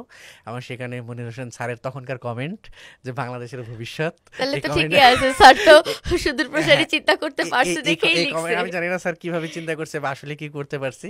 তখন স্যার এই কমেন্টটা করছে এবং স্যারের যে ক্লাসের ডিজাইন দেখে প্রশংসা এবং স্যারের এই ধরনের একটা কমেন্ট, তখন আসলে আমি মানে আরো বেশি মানে কনফিডেন্ট, মোটিভেটেড হই কনফিডেন্ট আরো বেশি হয়ে গেলেন। যে হ্যাঁ আমি হয়তো বা পারবো। আর ক্লাসের বিষয় সিচুয়েশনটা যদি বলি যে আমি আসলে এখানে যতই ভালো করি, বাদ বাকি যারা ছিল তারা আসলে আরো অনেক ভালো করতেছিল, মানে আমি আসলে তাদের লেভেলে না। মানে ক্লাসের স্টুডেন্টদেরকে যদি আমি একটু ভাগ করি, মানে টপার ওরা কয়েকজন তো আছে, তারপরে মিড লেভেল মোটামুটি কয়েকজন কাজ করে, আর বাকি যে আমরা 4-5 জন ছিলাম যে আমরা মানে একটু কম বুঝতাম। এর ভিতরে আমাদের এখানে একজন সিনিয়র সিটিজেন ছিল আপু, উনি মানে গভর্নমেন্ট জব থেকে রিটায়ারমেন্টে আসছে। হুম হুম। আর 2 জন ছিল যারা জব করতো, খুব বেশি সময় দিতে পারতো না, প্র্যাকটিস করতে পারতো না। আর আর আরেকজন ছিল এখান থেকে, উনি মোটামুটি এখান থেকে কাজই করতো। তো আমাদের আবার একটা গ্রুপ ছিল যে আমরা যারা কম পারা স্টুডেন্ট আছে, ওই বেশি পারা ওদের সাথে সবই ঠিক আছে, কিন্তু একটু কেমন যেন থাকে না, ওই যে ব্যাক বেঞ্চার আর টপারদের ভিতরে একটু এরকম আর কি দূরত্ব আছে। তো আমি এই যারা কম বুঝে এদের সাথে আমার একটু ভালো সম্পর্ক। কেন? কারণ ওই যারা কম বুঝে আমি তাদেরকে বুঝাই, মানে এই যে 4-5 জন আমরা আছি যারা তাদের একটু উপর কম একটু বুঝে, ওস্তাদি করা যায়। এই কম বোঝা পাবলিকের ভিতরে আমি আবার ভালো। ঠিক আছে, এদের ভিতরে আমি ভালো বুঝি। তো আমি যেটা করতাম ওনাদেরকে হেল্প করতাম, মানে ক্লাসে আসলে যে আমি তো আজকের হোমওয়ার্ক এটুকু করছি বা এইটুকু হয় নাই, আমি হয়তো তাদেরকে দেখাইতাম আচ্ছা এটা এইভাবে করেন, এটা এইভাবে করেন। তো এরকমভাবে আমাদের ভিতরে একটা ভালো বন্ডিং হয়ে গেল এবং আমরা তখন নিজেরা নিজেরা ডিসকাস করতাম। তখন আমরা যেটা করতাম ওই স্কাইপি ছিল তখন, মানে ভিডিও কনফারেন্সিংয়ের জন্য, তখন আমরা স্কাইপিতে ভিডিও কলে কথা বলতাম বা হেল্প নিতাম। এবং আরও কিছু এর বিষয় ছিল, যেহেতু আমার কোনো কাজ ছিল না, আমি সলিমুল্লাহ রোডে ছিলাম, আর একজন ওই আপুটা থাকতো হচ্ছে ইকবাল রোডে। আচ্ছা, তখন উনি ফোন দিত যে হাফিজ আমি তো এটা পারতেছি না, তুমি কি করতেছো, কাজ না থাকলে আসো আমার বাসায়, এসো এটা দেখাই দিয়ে যাও। তো ওনার বাসায় চলে আসতাম, তো আসলে ওখানে খাওয়া দাওয়া হইতো বা ওনাকে কাজ টাজ দেখাই দিতাম, এইভাবে এখান থেকে চলতেছিল। মানে সবার মধ্যে সবার একটা হ্যাঁ, মানে ইন্টিমেসিটা, এরকম। পড়াশোনাটা তো চালানোর। তো তো আমার এখান থেকে আচ্ছা এর ভিতরে স্যার আবার একটা ইয়ে করে, করছে যে আমাদের ক্লাসে গ্রুপ ভাগ করে দিচ্ছে। আচ্ছা তো গ্রুপ ভাগ করে দিয়েছে, আমরা আবার এই কয়জন একটা গ্রুপে পড়ছি, এই গ্রুপের টিম লিডার আবার আমি, যেহেতু এই টিমের ভিতরে আমি একটু ভালো করতেছি, তো স্যার আমাকে টিম লিডার বানাই দিছে। এখনো যেটা আমরা ওখান থেকে করি, তো আমি তাদেরকে হেল্প করি, বাসায় গিয়ে পর্যন্ত হেল্প করি, কিন্তু কয়েকজনের বাসা ছিল একটু অনেক দূরে, তো তাদেরকে তো আসলে বাসায় গিয়ে দেখাইতে পারি না। তো অনেকে আছে যে অনলাইনে বুঝাইলে বুঝে না। তো আমাদের একটা আসলে প্লেস দরকার যেখানে আমরা সামনাসামনি বসে আসলে মানে আলোচনা করতে পারি। আর এখন ক্রিয়েটিভিটিতে যেমন 24/7 সাপোর্ট, ব্যাকআপ সাপোর্ট, সাপোর্ট মানে শর্ট শর্ট সাপোর্ট সাপোর্ট, এত অনেকটা মানে প্লেস তখন কোনো সাপোর্টই নেই, মানে সাপোর্ট তখন ছিল না। মানে গ্রাফিক্সের একমাত্র ক্লাস নিতেন হচ্ছে মনির হোসেন স্যার। আমাদের ক্লাস নিত, যদি কোনো প্রবলেম থাকতো সেটা আমাদের পরবর্তী ক্লাসে এসে স্যারকে জিজ্ঞেস করে সমাধান করে নিতে হতো। এর মাঝখানে আচ্ছা তো এরকম একটা গ্যাপ। তো আমরা ওই প্রবলেমটা যখন চলে তখন আমি স্যারকে বলে যাচ্ছি, স্যার এখানে তো সবসময় আমাদের ক্লাস থাকে না, আমরা তো অনেক সময় প্রবলেমে পড়ি, আমরা যদি নিজেরাই সেখানে প্র্যাকটিস করি, মানে এটা কি আসলে অ্যালাউড কিনা, মানে আমরা এটা করতে পারবো কিনা। তখন স্যার বলছে, হ্যাঁ তোমরা যদি এখান থেকে এসে প্র্যাকটিস করতে চাও কোনো সমস্যা নাই, এসে এখানে প্র্যাকটিস করো। তখন আমরা এই করলাম, আচ্ছা ঠিক আছে, তাইলে আমরা এই করি, ওই এখানে আসি, একটা সেন্টার পয়েন্ট হলো ক্রিয়েটিভিটি, আমি আসতাম, ওনারা আসতো, ওই ক্লাস না থাকলে আমরা এখানে বসে বসে তাহলে আমি কি এভাবে বলতে পারি যে আমাদের যে এখন প্র্যাকটিস ল্যাব আছে সেই প্র্যাকটিস ল্যাবের সূচনা আপনার ওখান থেকে? প্র্যাকটিস, মানে সেটা এখন বলতে তো পারেন, তবে এখন আমি তো স্টুডেন্টরা হ্যাঁ এসে আমি প্র্যাকটিস আরেকটা করে বলি না, যে প্র্যাকটিসের জন্য আলাদা কোনো জায়গা ছিল না, কিন্তু একটাই ক্লাসরুম, একটা ক্লাসরুমের মধ্যেই ওই সবকিছু। একটা ক্লাসরুমেই আমরা বসে এখান থেকে ইয়ে করতাম। হ্যাঁ, এবং ক্লাসরুমের অনেক স্মৃতি আমাদের, তো এখন তো বড় বড় টিভি লাগানো, তখন প্রজেক্টর লাগানো ছিল, অনেক সময় প্রজেক্টর নষ্ট হয়ে যেত, স্যারে যে এরকম চেয়ারে প্রজেক্টর বসে রেখে যে- ওখানে স্ট্যান্ড ইয়ে করতো, মাঝে মাঝে প্রজেক্টর নষ্ট হয়ে গেলে আমরা সবাই মিলে স্যারের পিছনে গিয়ে গোল হয়ে বসতাম, হুম, স্যার কম্পিউটারে কাজ করতো, আমরা দেখতাম, এরকম মানে স্মৃতিগুলো এখান থেকে ছিল। তো তখন যেটা হচ্ছিল যে ওই অফিসে ক্রিয়েটিভে এসে যখন আমি এখান থেকে ওদেরকে সাপোর্ট দিচ্ছিলাম, তখন তো অন্যান্য ব্যাচের কিছু স্টুডেন্ট আসতো, যে হুম, ওদের হয়তো বা এরপরে ক্লাস আছে, কারণ আমরা তো ফাঁকা টাইমে ইয়ে করতে, তো ওরা কেউ কেউ এসে দেখতো যে আমি হয়তো বা ওদেরকে দেখাই দিচ্ছি এটা কীভাবে কীভাবে। তো এর ভিতরে একজন এসে বললো যে ভাই আমাকে একটু এটা দেখাই দেন তো। আচ্ছা ঠিক আছে, যেহেতু আমি পারি, মানে ও যেটা বলছে আমার কমন পড়ছে, আমি ওকে বলে দিলাম। তখন বলছে ভাই আপনার নাম্বার দেন, আমি আপনাকে কিন্তু ফোন দিব, আমি যদি আটকে যাই আমাকে একটু হেল্প করেন। তো আমার তো তখন এগুলো ভালো লাগতেছে যে আমি তো কিছুই পারতাম না, এখন আমি ওদেরকে বুঝাইতেছি, এখন অন্য স্টুডেন্টই করছে, তো ও ফোন দেয়, তো ফোন দিলে আমি আবার ক্রিয়েটিভে আসি, তারই বুঝাই দিই, এরকম করতে করতে বিভিন্ন ব্যাচের অনেক স্টুডেন্টদের সাথে আমার পরিচিত হয়ে গেল, যে তারা আমাকে নক দেয়, যে প্রবলেমে পড়লে আমাকে নক দেয়, তারা ভাবে যে ওকে ফাইন, হাফিজ ভাইকে ফোন দিলে হাফিজ ভাই তো যেহেতু বুঝে, বুঝিয়ে তখন দেবে। ওদের কাছে আমি একটা, মানে আমি খুব স্টার, ভালো হ্যাঁ স্টুডেন্ট, একটা ঠিক আছে স্টার আমি ভালো টাইপের স্টুডেন্ট, আমি মেন্টর। সবকিছু পারি, এই ধরনের একটা বিষয়। তো এরকম আছে যে ওরা এমন একটা ই করছে, আমি নিজেই এটা ভালো করে বুঝি না, না তখন আমি নিজে ভালো করে বুঝি না, আমি নিজেই গুগল মানে ঘেটে বা বিভিন্ন ইয়ে করে নিজেই এটাকে মোটামুটি শিখে ওকে হয়তো বা বুঝাইছি যে কোনোভাবে, এরকমও বিষয়টা এখান থেকে আছে। তো এই যে আমার যে মেন্টরিংয়ের যে বিষয়টা, মানে বর্তমানে যেটা আমি এখান থেকে করি, এইটার ভালো লাগাটা আসলে সেই তখন থেকেই তৈরি হচ্ছে। এই যে সবাই মিলে আমাকে একটা অন্যরকমই করতেছে, যে হ্যাঁ অন্যরকম একটা প্যাম্পারাইজ করতেছে, হ্যাঁ অন্য কেউ হাফিজ স্যারের কাছে, হাফিজ ভাইয়ের কাছে যাওয়া পারবে, গেলে এটা এখান হ্যাঁ থেকে হয়ে সমস্যার যাবে, সমাধান হয়ে হ্যাঁ যাবে। এরকম। তো এইটা স্যার নোটিস করেনি আপনার স্যার? হ্যাঁ হ্যাঁ স্যার নোটিস করছে, এবং এটা পরবর্তীতে আমাকে আর আসলে এটা এখান থেকে কাজেও দিছে। কিভাবে কাজে দিছে, আমাদের তো কোর্স ছিল তখন 4 মাসের। হুম তো আমাদের কোর্স যখন 2 মাস বা 3 মাস মানে চলে, তো তখন আমি চিন্তা করলাম যে আসলে আমার তো প্রতি মাসে মাসে বাসা থেকে টাকা পাঠাইতে হয় আমার জন্য, যেহেতু আমার অন্য কোনো ইনকাম সোর্স সোর্স নেই। নাই বা আমি এখানে আলাদাভাবে থাকি। তো সেখান থেকে টাকা পয়সা নিয়েও তো একটা মুশকিল, এটা গ্রামে যারা বড় হয়েছে এটা তো জানে এটা কেমন। তখন আমার কাছে মনে হচ্ছিল যে আসলে একটা চাকরি বাকরি যদি হয় তাহলে পাশাপাশি করলাম। তখন একদিন ক্লাস শেষ করে মানে ক্লাস শেষ করে এমনিতেই স্যার বললেন যে স্যার আপনার সাথে একটু কথা আছে, তো মানে দরজার বাইরে স্যার দাঁড়াইলো, হ্যাঁ বলো। বললাম যে স্যার আমার তো আসলে অন্য কোনো কাজ টাজ নাই, আমি তো এটা নিয়ে করি, এটার পাশাপাশি একটা জব হইলে আমার জন্য খুব ভালো হতো। চাকরি দরকার। তখন স্যার বললো যে চাকরি বাকরি করবা। তো স্যার বলছে তুমি তো দেখি এসে প্রতিদিন বসেই থাকো এখানে, মানে ওই যে সাপোর্ট দিতে আসি, বলছো তুমি তো দেখি এসে দেখে থেকে বসেই থাকো, তাইলে ইয়ে করো আমার এখানেই তো মানে ইয়ে লাগবে, তুমি আমার এখানেই জয়েন করো, আমার সাথেই কাজ করো। আমি বললাম আচ্ছা ঠিক আছে। আমি তো তখন হয়ে গেল অনেক খুশি, চাকরি, মানে আমার জীবনের প্রথম এবং প্রথম ইন্টারভিউ। হোপফুলি শেষ ইন্টারভিউ। ঠিক আছে, যে এটাই। তা বললেন আচ্ছা ঠিক আছে স্যার, কবে থেকে আসবো? কালকে থেকেই আসো, তুমি তো আসোই। এটা বলার পরে আবার এখান থেকে স্যার আরেকটাই বললো যে কয়দিন থাকবা। আমার স্যার কয়দিন থাকবো, সারা জীবন থাকবো, মানে আমি তো অনেক খুশি, মানে ক্রিয়েটিভে চাকরি হয়ে গেছে, যদিও তখন ক্রিয়েটিভ এত বড় ছিল না, মানে ছোট ছিল, যে ক্রিয়েটিভে চাকরি, আমরা স্যার সারা জীবন থাকবো কি বলেন, বলতে সারা যে কয় কয় না, এরকম কতজন এখান থেকে থাকলেও পাখা গজাইলে তো সবাই চলে যায়, মানে স্যার এইভাবেই গেলো যে পাখা গজাইলে তো সবাই চলে যায়। বললাম যে না স্যার আমি যাব না। তখন আমাদের অফিসে এখনো আছে নাসির নামে আমাদের হ্যাঁ, এখানে হ্যাঁ। একজন আছে, নাসির ভাই আমাদের আইটি ডিপার্টমেন্টে, উনি তখন ওখানে বসে কাজ করতেছিল। তখন ওনার সামনে বলতেছিল যে ওই কতদিন থাকবে, সারা জীবন থাকবা কিনা সেটা পরে, আগে বলো অন্তত 3 বছর থাকবা কিনা, 3 বছরের আগে যাবা না। আমি বলছি ঠিক আছে স্যার যাবো না। তখন নাসির ভাইকে ডেকে, মানে স্যার বলতেছে না, এই নাসির শুনছো, হাফিজ কিন্তু 3 বছরের আগে যাবে না। আমি যে স্যার যাব না, মানে স্যারকে তো কখনো বলা হয়নি কেউ যে, কথা স্যার রাখে না। হ্যাঁ স্যার আমি এক যুগ অলরেডি পার করে ফেলছি, আমি কিন্তু এখনো ক্রিয়েটিভ থেকে যাইনি এবং আশা করি কখনো যাবো না। ওই তো কেউ কথা রাখে না, কিন্তু হাফিজ হ্যাঁ কথা সেটাই। রেখেছে। তো ওইটা ছিল আমার চাকরির ইন্টারভিউ। এবং আমার কিন্তু মজার বিষয় হচ্ছে আমার কিন্তু কোর্সই শেষ হয়নি, আমার কিন্তু কোর্স এখনো 1 মাস এরকম Running। বাকি আছে, এখনো রানিং। তো তারপর আমার এখান থেকে কি হলো, পরের দিন থেকে তো অফিসিয়াল একদম, আমি 9টা বাজে এখান থেকে আসি, তো সারাদিন এখানে থাকি।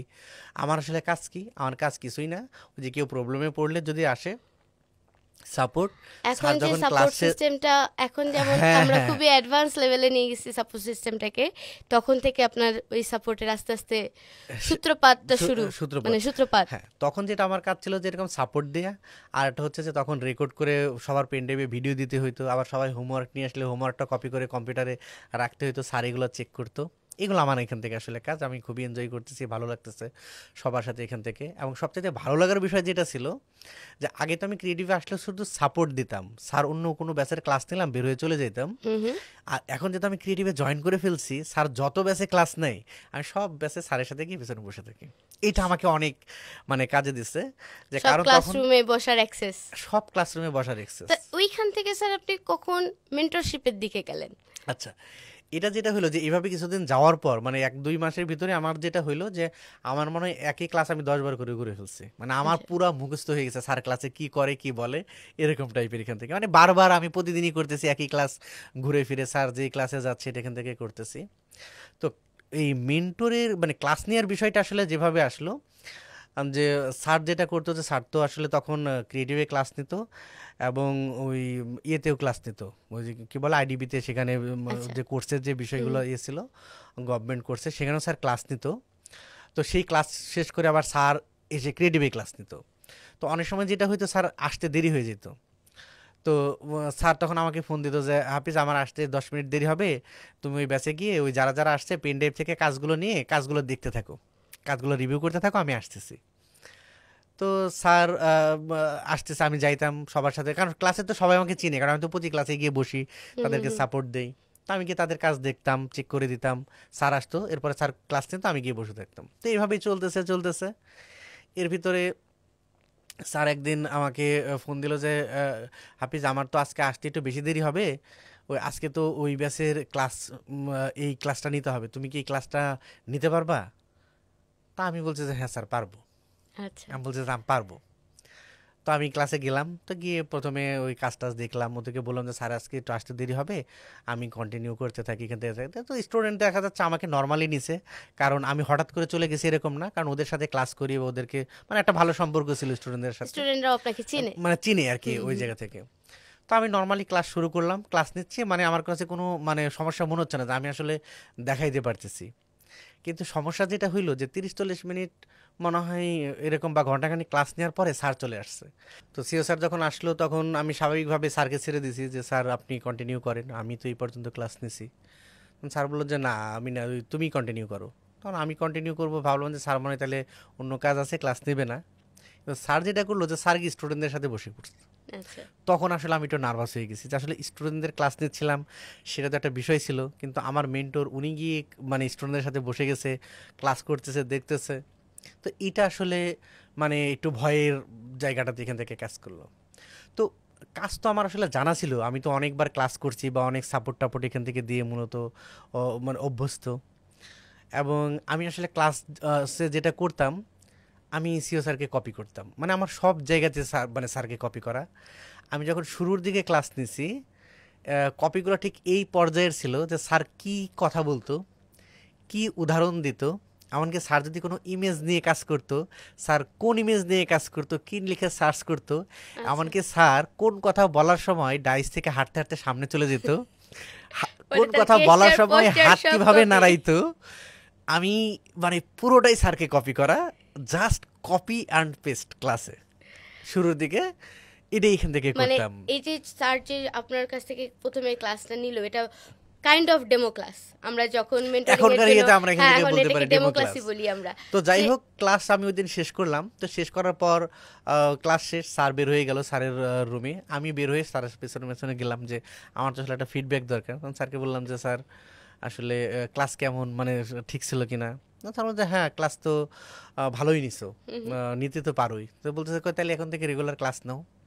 তো এই যে আমি রেগুলার ব্যাচ পেয়ে গেলাম, মানে মেন্টর Mentorship মানে হিসেবে ব্যাস successful। নিয়ে শুরু করে দিলাম। আর আলহামদুলিল্লাহ। তারপর থেকে তো আলহামদুলিল্লাহ আজকে এই পর্যন্ত এখন তো পর্যন্ত স্যার, আছি। এই যে মেন্টরশিপে আসার আগে, বা এই যে আপনি তো হঠাৎ করে একটা চান্স পেয়ে গেলেন, এটা তো একেবারে হঠাৎ চান্স বলতে পারেন, বলতে হবে, বলতে তাই না? পারেন। যে স্যার যদি ওই দিন লেট না হতো, তাহলে কিন্তু আপনার মেন্টর হওয়া হতো না।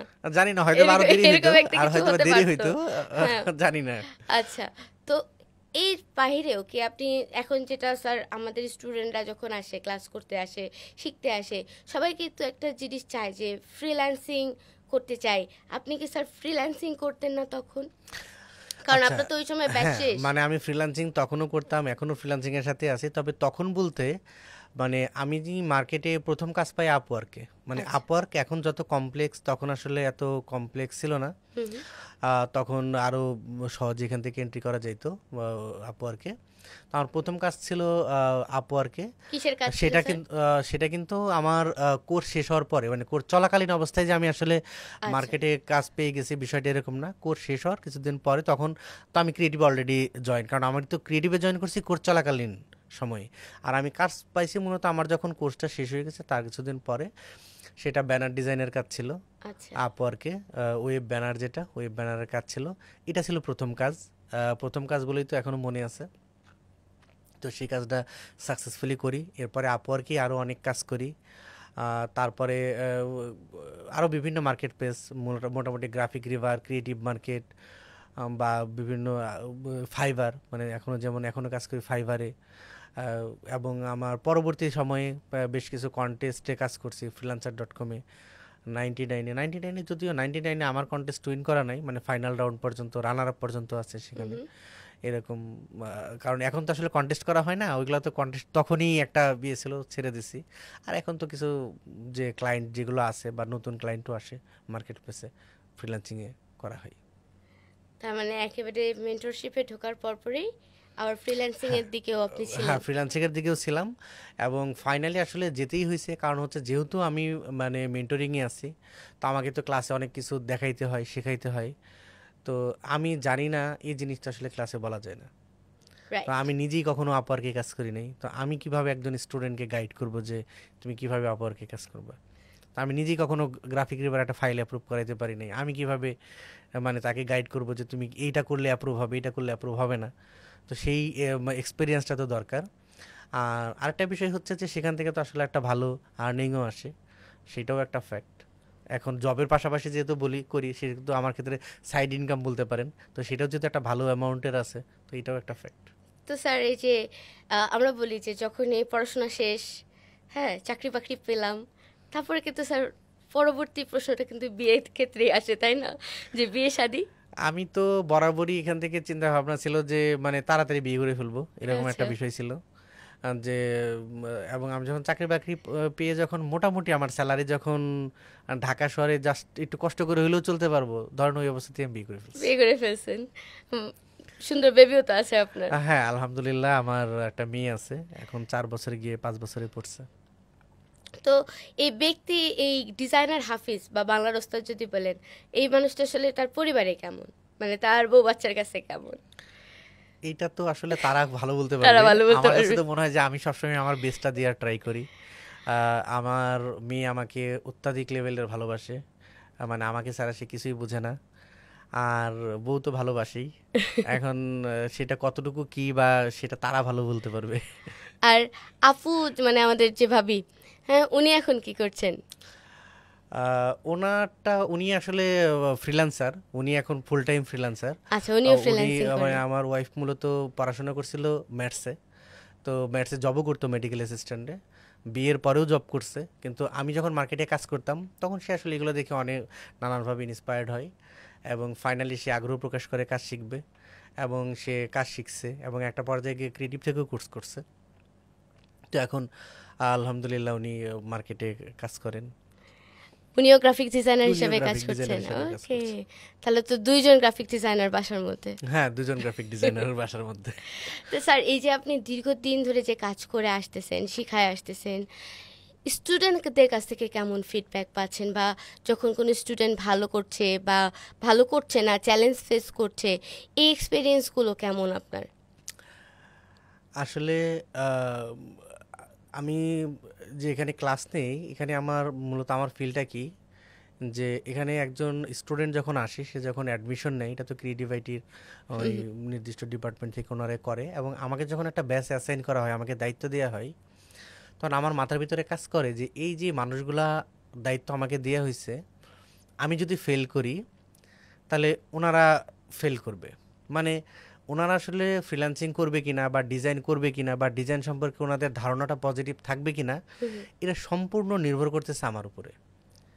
মানে আমি যদি সফল হই, মানে আমি যদি সঠিক গাইডলাইন দিতে পারি, তাহলে সেখান থেকে অনেক ডিজাইনার বের হয়ে আসবে। আমি যদি ফেল করি তাহলে হয়তোবা তার এই জায়গাতে ক্যারিয়ারটাই হবে না। কি হবে সেটা ভালো মন্দ সেটা পরে অন্য কিছু হয়তোবা হবে, কিন্তু এই জায়গাটাতে আসা হবে না। কারণ এটা একটা অনেক বড় দায়িত্ব, যে আমার আমার উপরে অনেক কিছু নির্ভর করতেছে। তো আমি আসলে সেই জায়গাটা চেষ্টা করি যে তাদেরকে সেভাবে সাপোর্ট দেওয়ার, তাদেরকে সেভাবে গাইডলাইন দেওয়ার। আমি কাজ শিখতে গিয়ে যে ধরনের প্রবলেমগুলোতে আমি পড়ছি, আমি তাদেরকে সেই বিষয়গুলো শেয়ার করি, বা আমি সবসময় চেষ্টা করি যে এই ধরনের প্রবলেমে যেন তারা না পড়ে। এই সব ধরনের বিষয়, শুধু ডিজাইন না, সে মানে মার্কেট প্লেস বা পার্সোনাল লাইফে অনেকের ক্ষেত্রে এরকম অনেক ধরনের প্রবলেম আছে যারা শেয়ার করে।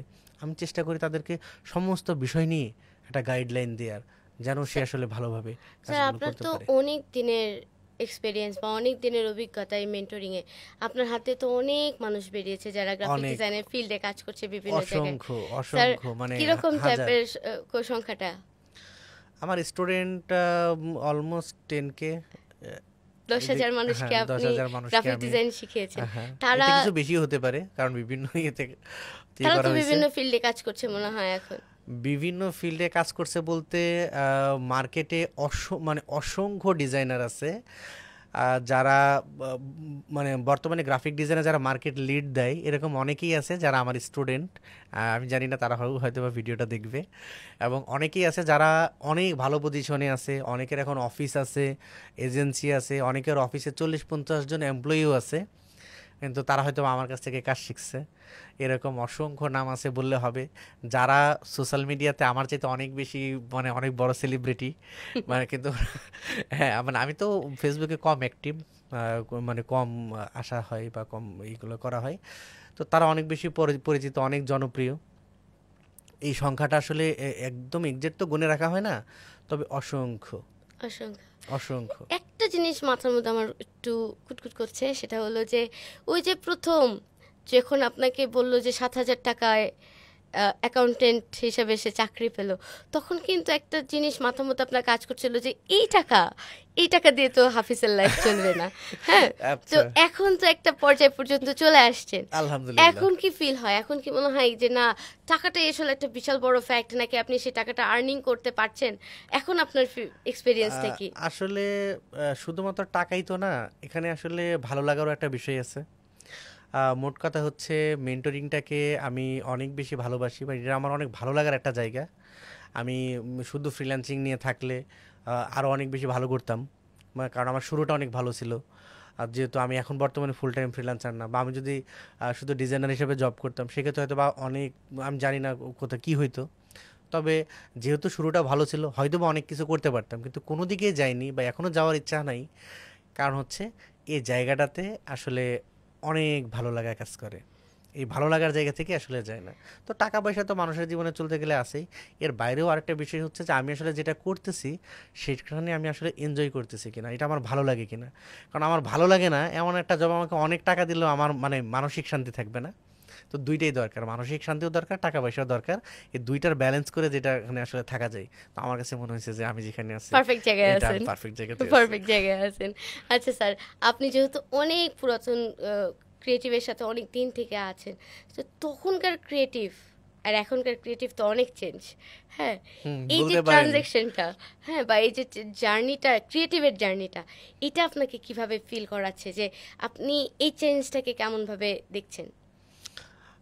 ক্রিয়েটিভে তো চেঞ্জ অনেক, তখন সম্ভবত 1,000 স্কোয়ার ফিট, আমি একজ্যাক্ট জানি না, এরকমই 1,000, 1,200, 1,500 স্কোয়ার ফিটের অফিস। এখন সম্ভবত এটা 40,000 স্কোয়ার ফিটের বিশাল উপরে, অফিস আমাদের। তো হ্যাঁ। বিশাল বড়। তখন এমপ্লয়ির সেট আপ ছিল সব মিলায়ে মানে 10 জন বা তারও কম। এখন তো এটা প্রায় 700, 600 সামথিং, আমি যতটুকু জানি। আর তখন যেটা ছিল যে যেহেতু অল্প মানুষ ছিল, আমাদের সবার সাথে সবার দেখা হইতো, আমরা একসাথে বসে কাজ করতাম, একসাথে আড্ডা দিতাম, আমরা একসাথে বসে খাইতাম।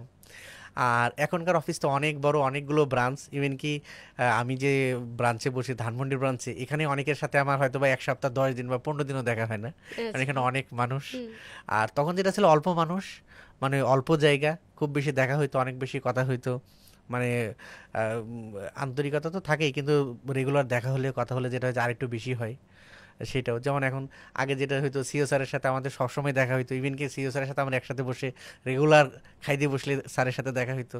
এখন তো স্যারের সাথে অনেকদিন ধরে দেখি না, স্যারের সাথে অনেকদিন বসে খাই না। আচ্ছা, মানে সবকিছুই বদলাইছে। সবকিছুই বদলেছে, মানে একটু বড় পরিসর বড় হইলে যেটা পরিসরে হয় আর সব কি, যে একটু পজিটিভলি তো বদলে গেছে। গ্যাপ থাকেই। একটা জিনিস বদলায় নাই, সেটা হলো যে হাফিজ স্যার এখনো সিও স্যারের স্টুডেন্ট। হ্যাঁ, সে অবশ্যই আজীবন জীবন। ওনার কাছ থেকে শিখি বা ওনাকে ফলো করি।